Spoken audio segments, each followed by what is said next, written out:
Price act का, इसको लेके क्या व्यू है? थोड़ा सा अलग तरह की राय है इस आईपीओ पर। इस आईपीओ पे छोटे लिस्टिंग इन पर के लिहाज से पैसा लगाने की राय है। अच्छा। नहीं तो आमतौर पर मेरे लॉन्ग टर्म के लिहाज से होती है। इसमें हल्के फुल्के लिस्टिंग इन के लिए आप पैसा लगा सकते हैं। 245 रुपये की इशू प्राइस है। मतलब प्राइस बैंड 245 का ऊपरी बैंड है। तो मुझे लगता है लॉन्ग टर्म के लिहाज से हम लिस्टिंग के बाद देखेंगे, समझेंगे मैनेजमेंट को क्या आगे अगले 2-3 साल के लिए ग्रोथ के टारगेट क्या निकल कर आते हैं। क्योंकि देखिए कंपनी के वैल्यूशंस रीजनेबल है, ना बहुत महंगे हैं ना बहुत सस्ते हैं।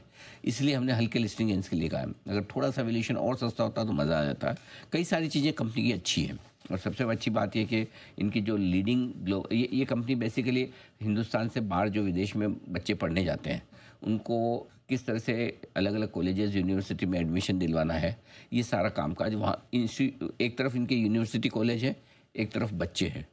इन दोनों के बीच में ये एक तरह से आपका पुल बनाने का काम करती है अपने एजेंट्स के थ्रू। देश भर में एजेंट्स फैले हुए इनके 7-8 हज़ार, उनके थ्रू ये काम करते, 10 हज़ार है शायद। ठीक है, तो ये तो दिग्गज ग्लोबल इंस्टीट्यूशन के साथ इनका टाइप है लंबे समय से। दूसरा ये कि खासतौर से यूके में तो ये बहुत ही बड़े रिक्रूटर हैं लगभग, और इनका खुद का बिजनेस 90-95% यूके से ब्रिटेन से ही आता है। और आजकल बच्चे ब्रिटेन और अमेरिका में सबसे ज़्यादा पसंद करते हैं। अमेरिका दूर होता है तो ब्रिटेन ज़्यादा जाना पसंद करते हैं। अच्छा लंबा इनका अच्छा खासा नेटवर्क है। सबसे बढ़िया बात कंपनी के बारे में फाइनेंशियल, बहुत बढ़िया फाइनेंशियल है कंपनी के, और इसीलिए मैंने पैसा लगाने की राय दी है। कैश रिच कंपनी है, डेट फ्री कंपनी है, प्रॉफिटेबल कंपनी 3 साल से। नहीं तो इस तरह की कंपनी में ना प्रॉफिट नहीं होता। सो ये चीज़ें बहुत अच्छी है। लॉन्ग टर्म के लिए भी स्टॉक अच्छा हो सकता है, लेकिन लॉन्ग टर्म का व्यू हम लिस्टिंग के बाद लेंगे। ऐसा नहीं कि लॉन्ग टर्म मतलब ख़राब है, बहुत सारी चीज़ें अच्छी हैं। अब इसमें नेगेटिव एक ही कि ऑफर फॉर सेल है, पूरा का पूरा है, कंपनी के पास पैसा नहीं जा रहा है। एक्चुअली कंपनी को जरूरत है 400 करोड़ के कैश में बैठी है, तो गलत भी नहीं हो ये फैसला लिस्ट करवा रहे हैं। थोड़ा ग्लोबल अनसर्टेनिटीज आजकल जिस तरीके से है वो थोड़ी सी एक इशू होती है। थोड़े कुछ ही इंस्टीट्यूशन पे इनकी डिपेंडेंस है।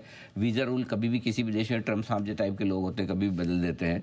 और ऊपर से ये जो जियो पॉलिटिकल टेंशन रहती है ना, हर बार कहीं झगड़े वगड़े होते हैं, फिर भारत सरकार को स्टूडेंट्स को निकाल के लाना पड़ता है। तो ये थोड़ा मूड खराब करता है नए जानों का। तो ये छोटी मोटी जो रिस्क है वो कंपनी स्पेसिफिक नहीं है, वो बाहर की है। बट ओवरऑल कंपनी अच्छी है, मैनेजमेंट अच्छा है, वैल्यूएशन थोड़े से और सस्ते होते हैं तो मज़ा आता। बट अदरवाइज पैसा लगाया जा सकता है इस आईपीओ में। ठीक है।